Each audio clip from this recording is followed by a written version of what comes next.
Olá, seja bem-vindo a mais um vídeo. Vamos falar agora sobre um tema que na geopolítica é muito comum e que eu vejo às vezes o pessoal, pendendo mais para um lado do que para outro. Você vai entender melhor quando eu começar a falar.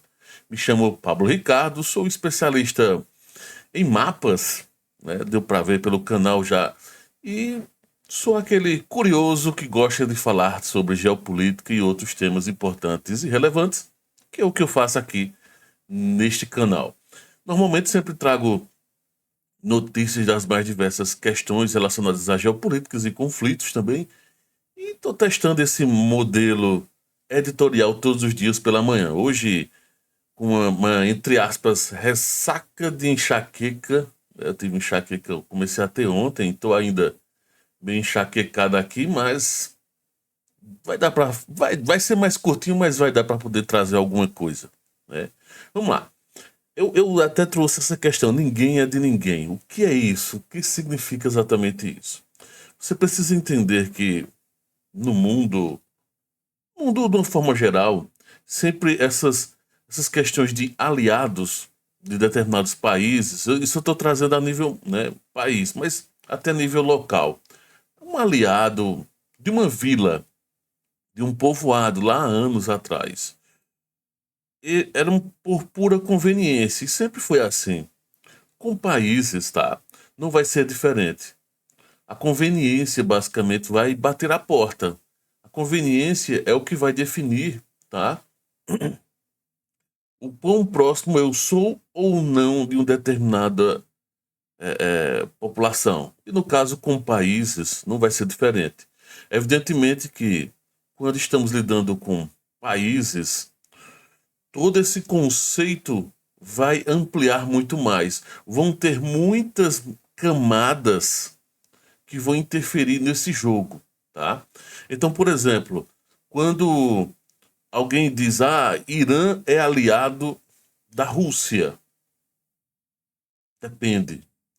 Em uma série de aspectos, sim. Em outros aspectos, não. Tem um limite. A Rússia não é aliada de Israel. Quem disse? Quem disse isso? Quem disse que americanos e russos não são aliados em algumas questões? É isso que você precisa entender, tá? Se você pega a Segunda Guerra Mundial, isso ficou muito evidente quando, de início, era conveniente para a União Soviética, quando era conveniente para Stalin avançar de leste a oeste, de fazer sua cortina, né, de ferro, sua proteção, em se aliar a o cara lá do bigodinho da Alemanha. E assim fizeram e dividiram a Polônia entre eles. Só que, evidentemente, o alemão estava com mais sede de poder. E na época a União Soviética não estava tão preparada militarmente ainda não estava. Estava sendo reconstruído, né, todo o exército e tudo mais deles. Né, tanto que muitas coisas Stalin demorou a agir contra dessa questão. Mas enfim, deixando de lado. Mas só para você então entender que até certo ponto a União Soviética era aliada alemã. Só lá na frente que a coisa se inverteu. Foi chegando um momento que disse, não, não dá mais. Aconteceu isso com o Japão também. Durante um bom tempo, para onde o Japão vai, para onde o Japão vai. O Japão ficou pé da vida, né? Muitos japoneses mais extremistas, quando Stalin fez a ligação, né? E se uniu à Alemanha, isso causou revolta no Japão e tudo mais. E aí depois o Japão terminou indo para a Alemanha, né? Eles formaram a sua aliança junto com a Itália. E continuando, então de- até certo ponto, americanos, ingleses e russos e soviéticos, no caso, estavam unidos com um determinado propósito maior. Para você ter uma ideia, existia uma ligação fortíssima entre Roosevelt e Churchill. Até certo ponto. Chegou um momento que Roosevelt precisava menosprezar, meio que brincar com a situação de Churchill em algumas questões na frente de Stalin. para que passasse confiança, para que passasse uma aproximação com Stalin, com o estilo Stalin de ser. Roosevelt não era bobo. Inclusive, Churchill reclama muito sobre isso. Tão amigos que eles eram, em determinados momentos, Roosevelt tomou tomou algumas atitudes meio estranhas, mas era em busca de uma aproximação maior com o Stalin de alguma forma, alguma conexão. E vindo para alianças mesmo ao longo da história e mais recente, vamos pegar, vou repetindo de novo, o caso Irã e Rússia. Até que se prova o contrário, são extremamente aliados. Trabalharam juntos, por exemplo, lá na Síria. Trabalham muito bem juntos com a questão dos shaheeds. Irã liberando. Com certeza há um comércio interessante entre os dois países também. Há uma movimentação interessante entre esses dois países. E aí vem um detalhe importante. Só que a Rússia, meio não, sempre está se metendo no que está acontecendo ao seu redor, por exemplo, com a Armênia e Azerbaijão. E nesse caso o Irã disse: ei, Rússia, peraí, tudo tem limite. Aqui não. Não mexa com os meus aliados armênios. Já que a Turquia tem uma aproximação com o Azerbaijão, os russos meio que se aproximaram também, deram um empurrãozinho a mais para o Azerbaijão, e a Armênia ficou a ver navios, como diziam os portugueses. E aí o Irã foi em socorro, aproveitou a brecha e foi em socorro da Armênia, e pelo menos em algumas questões, e até diplomáticas também.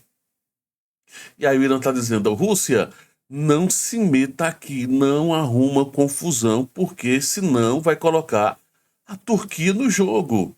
Vai colocar talvez até Israel no jogo. Fica na tua. Tu já tem tua guerra, fica lá. É quase isso. Foi praticamente nesse sentido que teve conversas públicas. Isso públicas, de bastidores. Nem temos a mínima ideia o que é que deve estar rolando de conversas.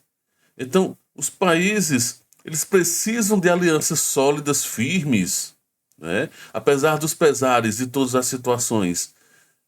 Muda presidente, sai presidente, entra primeiro-ministro, sai primeiro-ministro, mas, por exemplo, ingleses e americanos têm uma certa união com algumas questões, discordam de outras tantas, mas sempre no final das contas tem uma certa união com as questões militares, tá? Até mesmo em algumas situações com os próprios europeus. Eles divergem em uma série de questões. Divergem muito. A OTAN diverge de formas distintas quanto à questão dos americanos, e principalmente agora, nessa nova agenda Trump, aí sim que OTAN e Estados Unidos divergem. A OTAN, quando eu me refiro, é mais à OTAN parte, porque os americanos pertencem à OTAN, né? Mas só para deixar sempre separado, apesar de teoricamente a OTAN, quando eu me referi à OTAN, me refiro também aos Estados Unidos, já que também pertence, mas é só para ver uma separação, meio que significando a parte armamentista da Europa. Que se eu só citar a União Europeia é diferente de OTAN. Enfim, depois eu trago um vídeo distinguindo, caso você esteja confuso ou querendo saber mais sobre qual a diferença entre a Europa, União Europeia e OTAN, né? Enfim. Então, esses aliados divergem um monte de coisas, mas convergem, né?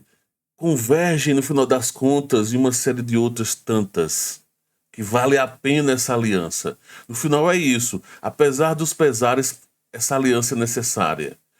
Quando o HTS começou a avançar suas tropas, né, seus insurgentes fim de ano, lá na Síria, com liderança de Al-Shara, que na época era chamado de Al-Golani, ele se uniu fortemente à Turquia. Ele se uniu fortemente a outros grupos lá mesmo, que teoricamente eram inimigos. Mas existiam inimigos ainda maiores, que era quem? Bashar al-Assad e seus aliados. Até mesmo a Rússia, que teoricamente seria inimiga, foi até certo ponto. Eu até estava vendo agora há pouco um comentário de um dos ministros, né, falando que um dos ministros sírios, falando que no andar da carruagem, da forma diplomática com a qual a Rússia está tratando a Síria, a Rússia permanecerá com as suas duas bases, a base naval e a base aérea. Aí alguém foi e questionou, mas os russos, você não se importa com o que ocorreu? Recentemente os russos, não faz muito tempo, estavam bombardeando você e seus soldados. E aí ele foi e disse, não, tudo bem. Na política faz parte, em momentos, sermos aliados ou não sermos aliados. Então não há problemas em sermos agora aliados. Então, esse é o jogo da política. Essa é a situação da geopolítica. Aliados por conveniência é o que nós vamos mais encontrar. Que eu digo o Panamá, por exemplo, que estava se alinhando fortemente com a China, e eis que, de repente, depois de uma série de pequenas pressões, que não temos ideia do que ocorreu de fato, e presença até americana para negociar, para conversar lá, e agora para outros, os panamenhos disseram, olha, não vamos renovar. Até a China, saiu notícia agora há pouco, a China dizendo, olha, eu desejo que as coisas sejam retomadas, e o Panamá está calado. É aquela história, então, da geopolítica. Conveniência. Pura conveniência. É o que eu trago no início da matéria. No final de contas, ninguém é de ninguém. E aí, o que você achou? Deixa teus comentários. Existe um monte de outros exemplos, mas para o vídeo não ficar longo demais, eu peguei só alguns pontos, mas entenda sempre que você vê um fulano com ciclano, é aliado, não é aliado. Entenda que existem certos limites de aliança e não estranhe se do nada eles deixarem de ser aliados.